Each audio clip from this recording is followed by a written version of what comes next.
शबरी का परिचय। बात उस समय की है जब भगवान श्री राम का जन्म भी नहीं हुआ था।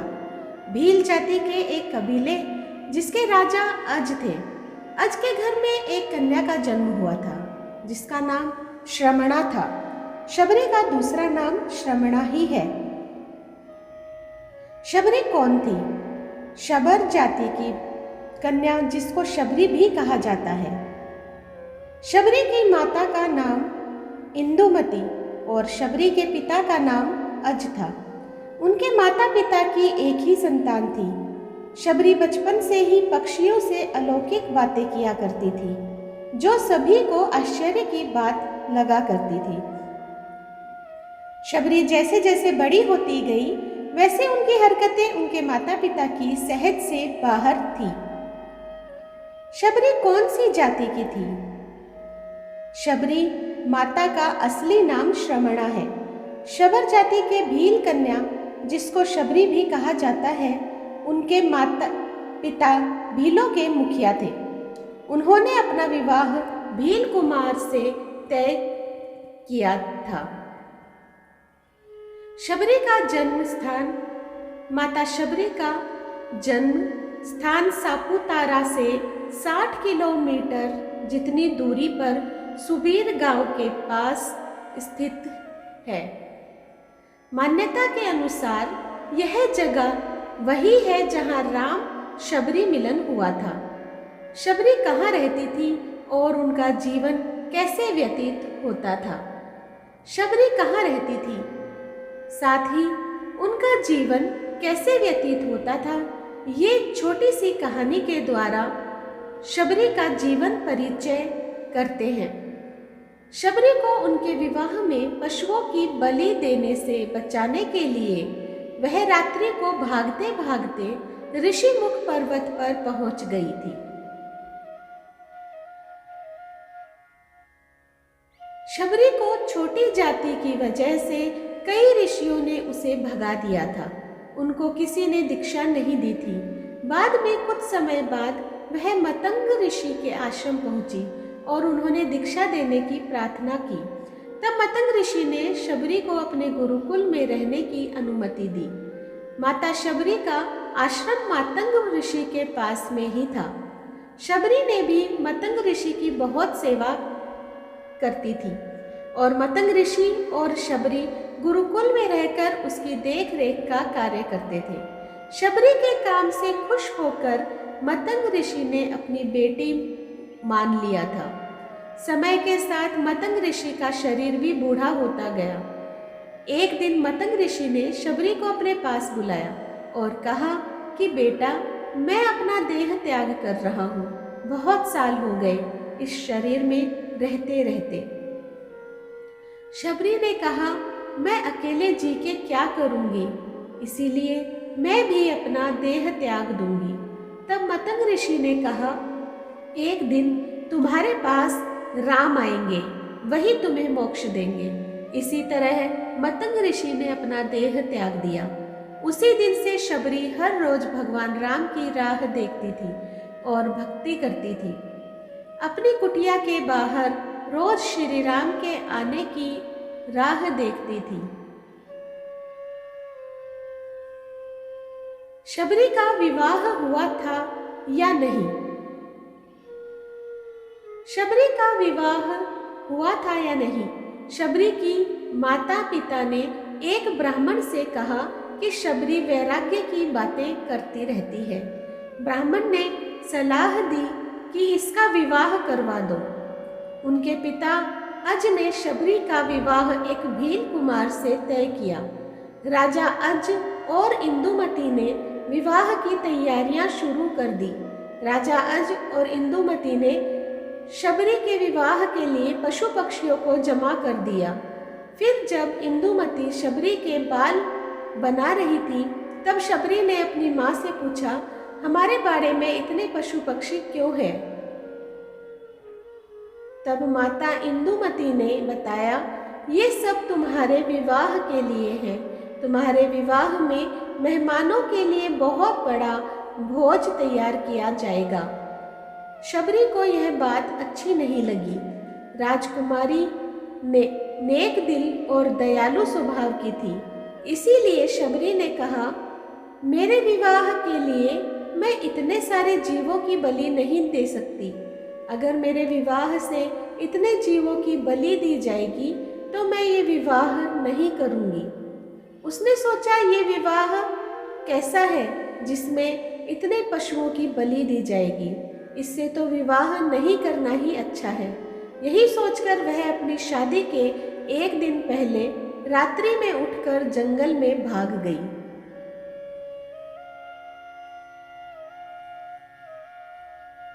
यही सोच में जानवरों को रखी गई जगह पर शबरी पहुंची। उसने सोचा कि उन्हें खोल देती हूँ, लेकिन वो ऐसा नहीं कर पाई।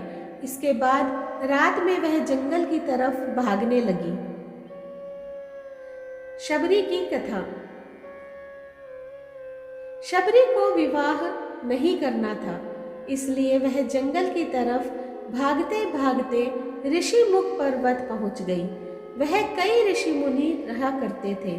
शबरी को लगा कि वो भी इसी जंगल में किसी तरह ऋषि मुनियों की सेवा करके अपना जीवन व्यतीत कर लेगी। शबरी उसी जंगल के एक हिस्से में किसी तरह रहने लगी। शबरी रोजाना सुबह जल्दी उठकर ऋषि मुनियों की झोपड़ी के आगे झाड़ू लगाती और हवन के लिए लकड़ियां भी लेकर रख देती थी। ऋषि मुनियों को सोचने लग गई कि जंगल में उनके काम अपने आप कैसे हो रहे हैं। कई दिनों तक ऐसा चलता रहा, लेकिन एक दिन शबरी को ऋषि ने देख लिया। उसे देखते ही उसका परिचय पूछा। शबरी ने उसका परिचय बताते हुए कहा कि वह भील जाति के राजा अज और इंदुमती की पुत्री है। जैसे ही शबरी ने बताया कि वह भील आदिवासी परिवार से संबंध रखती है, तो ऋषियों को बहुत क्रोधित हो गए और शबरी को भला बुरा कहने लगे।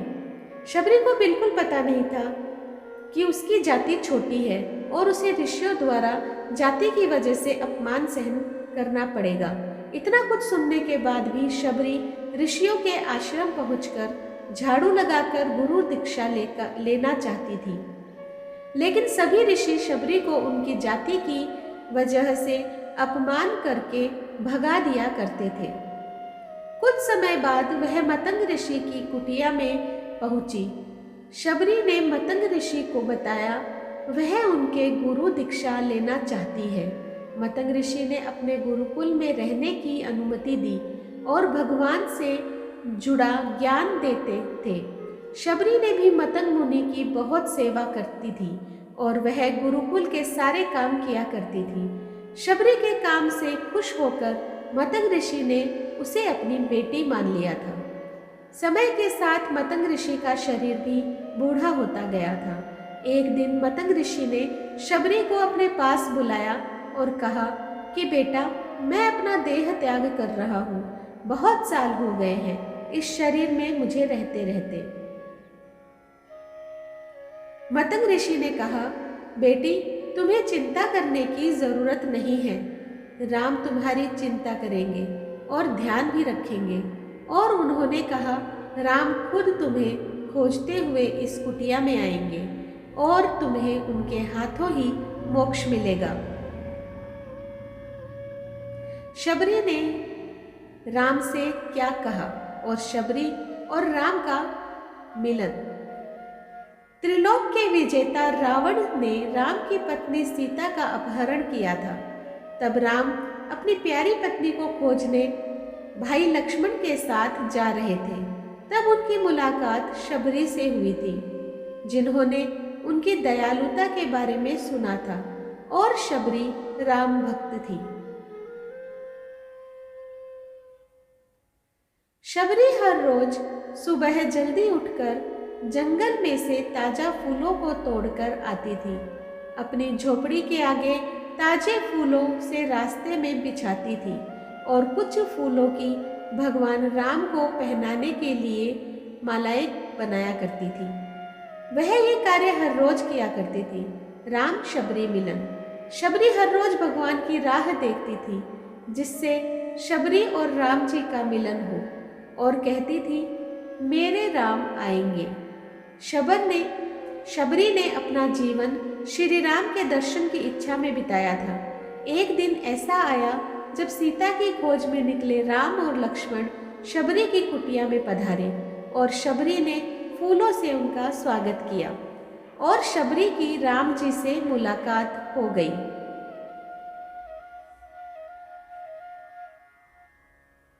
शबरी बहुत गरीब थी, इसीलिए उनके पास दोनों भाइयों को बेर खिलाने के अलावा कुछ नहीं था। शबरी ने सारे बेर चखे, जो बेर मीठे थे वही राम को खिलाए, क्योंकि राम को कोई बेर खट्टे न लगे, इसलिए शबरी ने सारे बेर चखे और बाद में राम को खिलाए। जूठे शबरी के बेर श्री लक्ष्मण जी को नहीं अच्छे लगे, इसीलिए उन्होंने कोई देखे नहीं वैसे अपने पास रख लिए। शबरी और राम का संवाद बहुत देर तक चला। शबरी ने श्री राम को मीठे बेर खिलाए। उनके प्रेम भरे आगमन से भगवान श्री राम बहुत ही प्रसन्न हुए।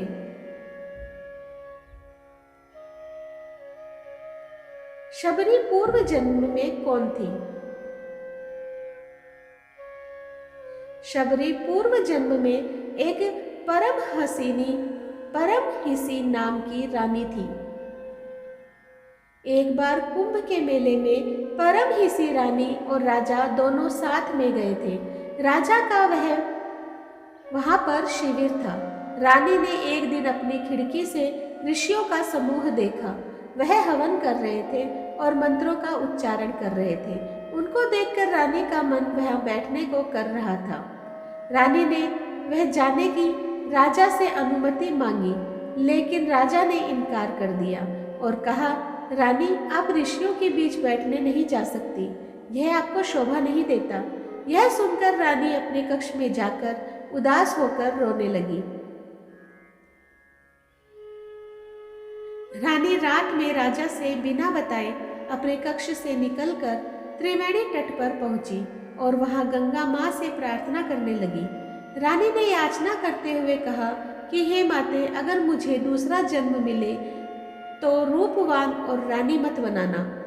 अब मैं आपसे आप में समाना चाहती हूँ। इतना कहकर परमहिसी जल में समाधि ले ली और देह त्याग दिया।